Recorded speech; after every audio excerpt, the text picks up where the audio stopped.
श्री गणेशाय नमः। हर हर महादेव। कर्मकांड बाय विभूति नारायण पांडे शास्त्री, महामाया नगरी, अंबिकापुर, छत्तीसगढ़।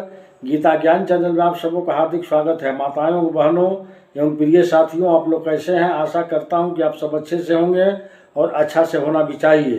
तो प्रिय साथियों, आज मैं भगवान श्री गणेश और माता सरस्वती के चरण कमलों का वंदना करता हुआ अपनी कक्षा को प्रारंभ करता हूँ।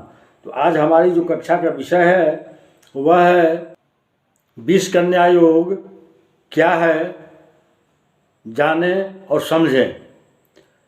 तो प्रिय साथियों, मैं आप लोगों के समक्ष विभूति नारायण पांडे शास्त्री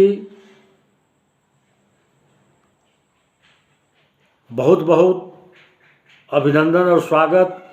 साथियों, ज्योतिष में एक बहुत ही, यदि कहा जाए तो सबसे गंभीर, सबसे खतरनाक योगों में से एक योग, क्योंकि किसी कन्या, किसी लड़की की जन्म कुंडली में होता है तो उस कन्या के जीवन को बुरी तरह से क्षतिग्रस्त, दुखपूर्ण, ऐसे जितने भी दुख होते हैं वो दाम्पत्य जीवन को लेकर के हो, धन को लेकर के हो, स्वास्थ्य को लेकर के हो, संतान के सुख को लेकर के हो, इन सभी प्रकार के दुखों को पूरी तरह से वह भर देता है।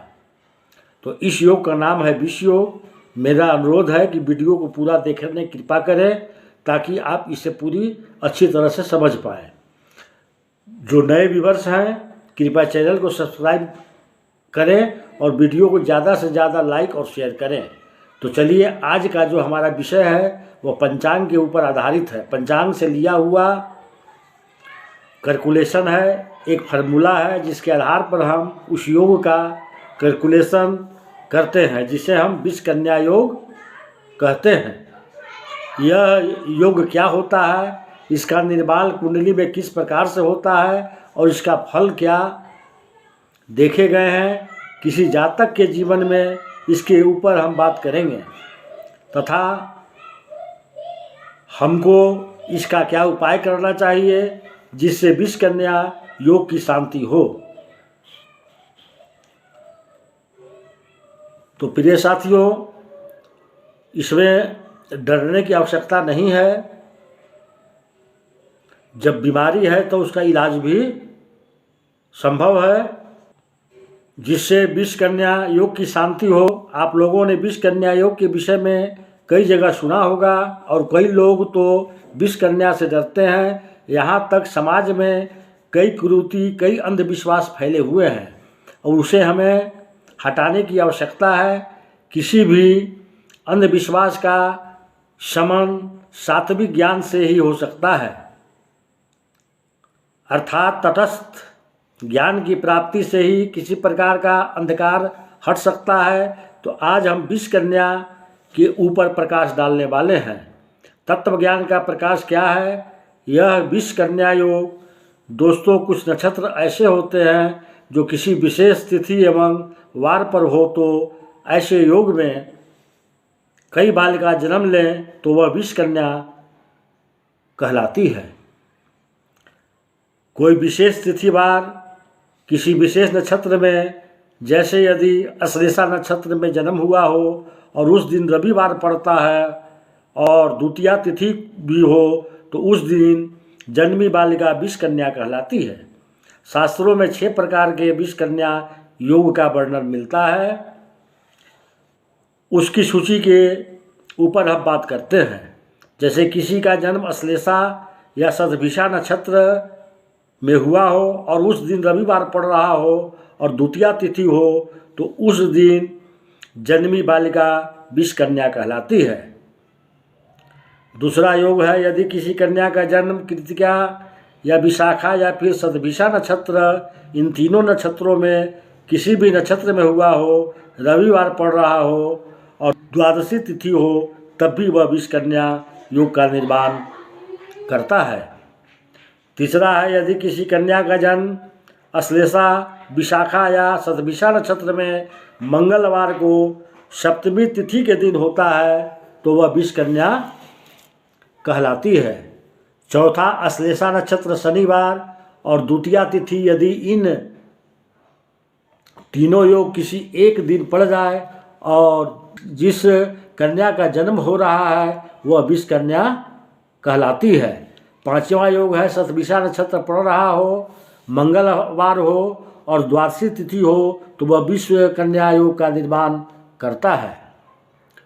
6ठा और आखिरी योग है यदि किसी कन्या का जन्म कृतिका नक्षत्र, शनिवार, सप्तमी या द्वादशी तिथि ये 2 तिथियों में से किसी भी दिन जन्म हो रहा है तो वह विष कन्या कहलाती है। दोस्तों यह 6 योगों के ऊपर मैंने बात किया जो शास्त्रों में बताए गए हैं।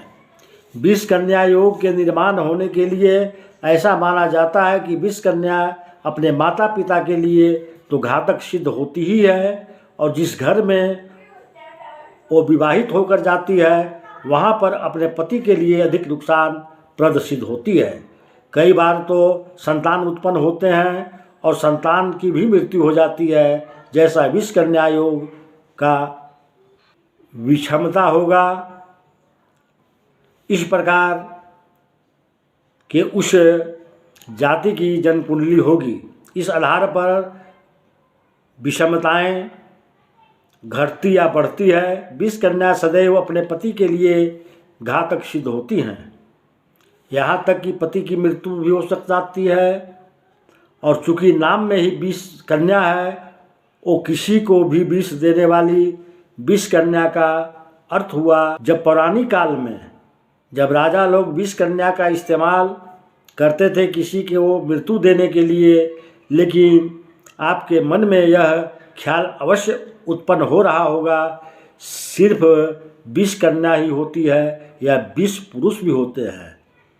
तो मैं आपको बतला दूं कि जिस प्रकार विष कन्या होती है उसी प्रकार विष पुरुष भी होते हैं।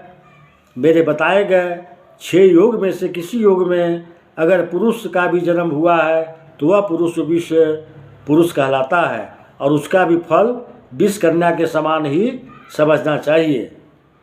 ऐसा जातक भी अपनी पत्नी के लिए या परिवार के सदस्यों के लिए विषाक्त सिद्ध होता है और घातक सिद्ध होता है।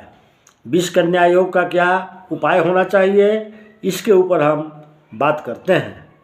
शास्त्रों में विष कन्या काल में यदि किसी जातक या जातिका का जन्म हुआ हो, यदि किसी बालिका का जन्म हुआ हो तो उसके शुभ जीवन के लिए विष कन्या योग का शांति करवाने का शास्त्रों में विधान बतलाया गया है। इससे संबंधित पूर्ण विधि विधान से आचार्यों ने पूरे कर्मकांड का निर्माण किया है कि किस प्रकार यदि विष कन्या योग हो तो किस प्रकार से उसकी शांति का विधान होनी चाहिए। यदि हम उस प्रकार से विष कन्या योग का शांति कराते हैं तो इसके अशुभ फल में कमी उत्पन्न होती है और ऐसे जातक या जातिका अपने सुखद जीवन को व्यतीत करते हैं। इसके अलावा ऐसी बालिका का विवाह ऐसे बालक के साथ करवाना चाहिए जिसकी कुंडली में दीर्घ आयु योग हो। दूसरा, उसके कुंडली में शक्तिशाली मांगलिक दोष होना चाहिए। इस प्रकार के बात करने से बालिका का विवाह करवा दिया जाए तो विष कन्याओं का शमन होता है। और दूसरी चीज़ है कि शादी के पहले से ही वट सावित्री व्रत रखना चाहिए या पीपल से विवाह कर देना चाहिए जिससे कि यह दोष समाप्त हो जाए।